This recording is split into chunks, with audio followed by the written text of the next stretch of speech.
Halo, perkenalkan nama saya Antonius Wijaya dengan NRP 50012111068 dari Departemen Fisika, mahasiswa ITS Angkatan 2021, akan menjelaskan sedikit materi tentang kimia inti. Oke, langsung saja.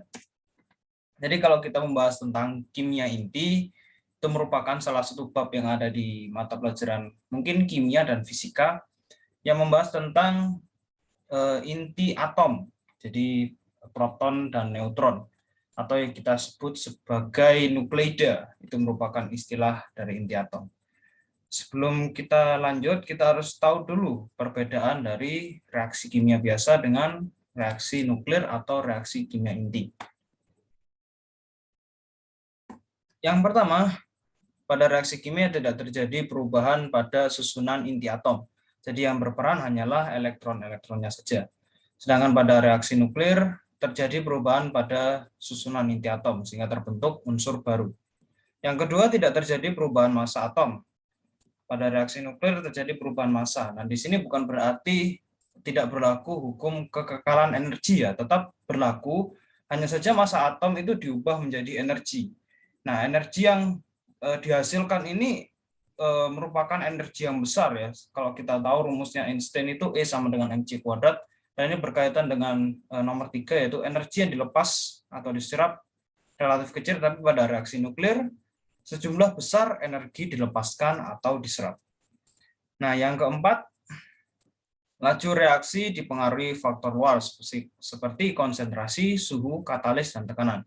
Pada reaksi nuklir, laju reaksi tidak dipengaruhi faktor luar. Baik, ini sebagai pengingat saja bahwa dalam simbol atom A, X, Z, X itu melambangkan lambang atom atau unsur, A itu nomor massa, dan Z nomor atom. Nomor atom sama dengan jumlah proton, sama dengan jumlah elektron, itu dalam keadaan setimbang, jadi tidak ada elektron yang berkurang atau bertambah. Sedangkan A nomor massa adalah jumlah proton ditambah neutron, sehingga kalau kita ingin mencari jumlah neutron, tinggal dikurangi saja nomor massa dikurangi nomor atom. Baik, berdasarkan penelitian ya, nomor atom di atas 80 itu relatif tidak stabil. Sehingga zat-zat tersebut atau unsur-unsur tersebut dikenal sebagai zat radioaktif. Contohnya yang umum adalah uranium, plutonium, dan thorium. Nah, untuk menstabilkan diri, mereka mengemisikan partikel alfa, partikel beta, dan sinar gamma. Nah, kita akan bahas satu persatu. Pada partikel alfa ini merupakan inti helium dengan persamaan ya sebagai berikut. Jadi terjadi pengurangan nomor atom sebesar 2 dan pengurangan nomor massa sebesar 4. Daya ionisasinya paling besar di antara ketiganya, tetapi daya tembusnya paling kecil. Pada partikel beta terjadi penambahan nomor atom sebesar 1 dengan daya ionisasi dan daya tembus di antara ketiganya. Lalu pada sinar gamma tidak terjadi pengurangan atau penjumlahan massa ataupun nomor atom ya. Dan daya ionisasinya paling kecil di antara ketiga, tapi daya tembus paling besar di antara ketiganya. Oke, kita masuk ke dalam peluruhan. Jadi karena zat-zat radioaktif tersebut mengemisikan partikel alfa, beta, dan sinar gamma, maka mereka akan mengalami yang namanya peluruhan atau kita kenal dengan ini waktu paruh. Jadi ya rumusnya NT per N0 sama dengan setengah pangkat T per T setengah. Artinya NT jumlah zat sisa peluruhan, N0 itu jumlah zat mula-mula, T waktu peluruhan, T setengah itu waktu paruh. Oke, mungkin sedikit contoh soal cobalt treatments yang digunakan dalam pengobatan untuk menangkap jenis-jenis tertentu kanker bergantung pada kemampuan sinar gamma untuk menghancurkan jaringan kanker. Cobalt 60 meluruh dengan emisi partikel beta dan sinar gamma. Dengan waktu paruh 5,27 tahun, berapa banyak sampel 3,42 gram kobalt 60 yang tersisa setelah 30 tahun. Nah, diketahui N0-nya 3,42 gram, waktu untuk peluruhannya 30 tahun, dan waktu paruhnya 5,27 tahun. Ditanya NT. Nah, kita tahu rumusnya ini, tinggal substitusi saja angkanya, dan kita mendapatkan NT sama dengan 0,066 gram. Jadi terlihat setelah 30 tahun yang awalnya sampelnya itu 3,42 gram, dia tinggal tersisa 0,066 gram. Ini karena yaitu peluruhan tadi. Oke, kita lanjut ke reaksi fisi dan reaksi fusi. Sebenarnya reaksi fisi dan reaksi fusi ini termasuk ke dalam peluruhan radioaktif, tetapi yang berjalan secara spontan. Karena beberapa zat radioaktif itu ada yang mengalami waktu paruh yang sangat cepat, bahkan dalam hitungan detik. Itu yang yaitu namanya peluruhan secara spontan. Dan dari reaksi fisi dan fusi ini sebenarnya akan dikembangkan menjadi reaktor yang akan menghasilkan energi, karena yaitu energi yang dihasilkan itu sangat-sangat besar. Yang pertama, reaksi fisi. Secara sederhana, reaksi fisi ini adalah reaksi pemecahan suatu nukleida, suatu inti atom. Yang umum digunakan adalah ini, uranium. Jadi ya, pada uranium itu akan ditembak oleh satu neutron, dan uranium itu akan terpecah menjadi dua, menjadi kripton 92 dan barium 141. Selain itu juga dia juga melontarkan neutron, 3 atau 2 neutron, dan tentunya melepaskan energi yang besar. Energi di sini adalah energi panas. Oke.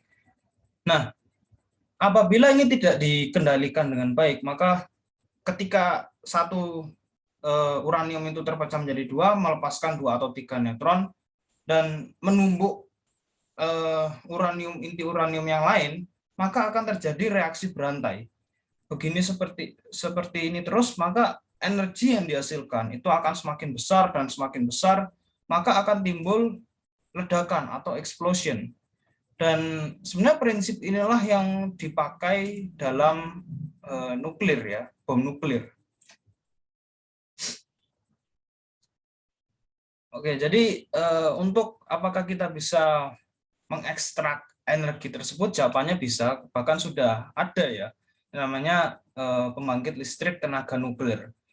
Jadi di dalam yang tabung warna merah ini terdapat ya bahan bakarnya uranium misalnya. Jadi di dalam tabung uranium tersebut itu dia direaksikan, tetapi ada batangan yang bergerak naik turun. Nah, batangan ini akan mengendalikan neutron-neutron itu tadi. Sehingga ketika reaksinya itu berjalan, lalu neutronnya berlebihan, maka batangan ini akan turun untuk mengambil neutron yang berlebihan itu, tetapi tetap menyisakan sebagian untuk supaya reaksinya bisa berjalan, lalu naik kembali. Ketika berlebihan lagi, dia akan turun kembali, dan begitu seterusnya. Lalu energi yang dihasilkan ini dalam bentuk energi termal, dalam bentuk energi panas, yang dimana panas ini akan digunakan untuk memanaskan air sehingga menciptakan uap. Uap inilah yang akan dialirkan untuk menggerakkan turbin sehingga generator akan menghasilkan listrik. Nah, apabila terjadi kegagalan sistem di mana neutron itu terjadi berlebihan sehingga akan terjadi reaksi berantai, maka batangan-batangan ini akan turun seluruhnya untuk mengambil seluruh neutron yang ada. Sehingga sistem akan berhenti secara total, reaksi akan berhenti secara total. Itu untuk mencegah supaya tidak terjadi ledakan. Tapi tetap saja dengan resiko yang sangat besar.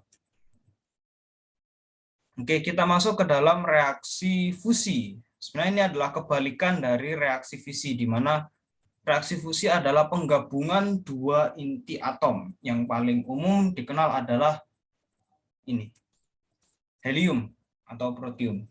Karena ya kita tahu helium itu hanya mempunyai satu proton dan satu neutron. Apabila helium itu digabung dengan helium yang lain, maka akan tercipta deuterium. Apabila ditambah satu lagi, maka akan tercipta tritium. Nah, apabila deuterium ditambah tritium akan menghasilkan helium. Helium inilah outputnya. Jadi selain helium, dia akan juga melepaskan neutron dan tentunya energi yang sangat besar.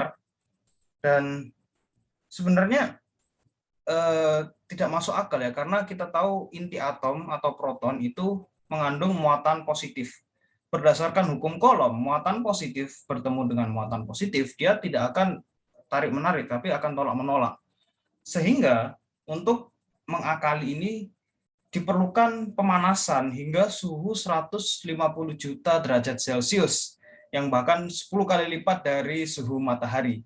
Di mana pada suhu ini, inti atom apapun akan berubah menjadi plasma, sehingga mereka akan tetap dapat menyatu. Oke.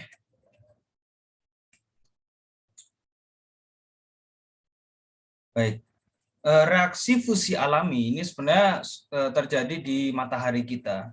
Bahan bakarnya sama, yaitu hidrogen, tetapi karena dia memiliki massa yang hampir 28 kali lipat daripada bumi, maka reaksi fusi ini ya bisa gampang, lebih mudah terjadi. Nah, kita sebagai manusia sebenarnya berlomba-lomba untuk menciptakan reaktor fusi yang meniru prinsip kerja matahari. Proyek terbesar di dunia sekarang adalah ini, ITER, International Thermonuclear Experimental Reactor. Mungkin kita pernah mendengar berita bahwa Cina menciptakan matahari buatan ya. Sebenarnya itu bukan matahari buatan, mereka meniru prinsip kerja matahari, dan itu ya juga merupakan salah satu bagian dari proyek ini, ITER. Karena Cina pun merupakan negara salah satu negara anggota dari ITER ini. Baik, kita masuk ke prinsip kerja dari reaktor fusi ya. Jadi dalam reaktor fusi itu ada benda yang berbentuk seperti donat, itu dinamakan dengan tokamak. Jadi dalam tokamak ini terjadi pemanasan hingga suhu 150 juta derajat Celcius untuk mengubah inti atom hidrogen menjadi plasma. Nah, plasma ini sebenarnya tidak boleh bersentuhan dengan benda-benda lain, sehingga digunakan elektromagnetik supaya plasma ini tetap mengambang di dalam tabung itu, tidak bersentuhan dengan dinding bagian dalam tokamak, karena ketika dia bersentuhan maka suhunya akan turun. Nah, energi yang dihasilkan itu juga dalam bentuk energi termal. Jadi panas yang dihasilkan itu ya digunakan untuk memanaskan air, akan tercipta uap, uap akan menggerakkan turbin dan menghasilkan generator, akan menghasilkan listrik. Nah, reaktor fusi ini sebenarnya jauh lebih aman dan lebih efisien, lebih aman karena ketika terjadi kegagalan ya paling plasmanya hanya suhunya turun gitu. Suhunya turun, inti atom tidak dapat menyatu, energi tidak dapat tercipta gitu ya. Maka ya tidak terjadi apa-apa, tidak terjadi kayak ledakan atau hal yang buruk lainnya. Dan dikatakan lebih efisien karena energi yang dihasilkan itu jauh lebih besar. Bahkan jika proyek ITER ini berhasil, maka mungkin tidak akan ada yang namanya PLN lagi. Karena hanya dengan menggunakan satu gelas air, itu bisa menghasilkan energi listrik untuk satu orang selama seumur hidup. Dan itu ya jelas sangat-sangat luar biasa. Ya kita tunggu saja, kabarnya pada tahun 2020 kemarin ini sudah dimulai untuk penyusunan reaktornya, dan pada tahun 2025 akan direncanakan eksperimennya. Ya kita tunggu saja apakah tahun 2025 reaktor ini akan berhasil atau tidak. Nah, ini mungkin fun fact saja. Salah satu tokoh favorit saya di superhero Marvel adalah Iron Man gitu ya. Iron Man ini mempunyai teknologi yang tertanam di dadanya, itu yang bernama arc reactor. Reaktor ini sebenarnya bekerja berdasarkan reaksi fusi. Tetapi ya mengingat bahwa reaktor fusi itu harus benar-benar besar dan membutuhkan biaya yang sangat mahal, bahkan dikabarkan ITER itu memakan hampir biaya 1.000 triliun rupiah, maka sebenarnya arc reaktor yang berukuran kecil seperti ini tidak mungkin atau mustahil untuk diciptakan. Tetapi bukan berarti film Iron Man itu mengarang ya, karena ada teori di mana yang bernama cold fusion, di mana reaksi fusi itu dapat terjadi pada suhu ruangan. Nah, sehingga reaktornya itu ya jauh bahkan sangat lebih kecil, yang bahkan hampir sama dengan teknologinya arc reactor Iron Man ini. Yang mungkin itu bisa menjadi topik bahasan lain ya, supaya ya videonya tidak terlalu panjang juga. Oke, mungkin sekian video pembahasan saya tentang materi kimia inti. Ya lebih kurangnya mohon maaf dan terima kasih.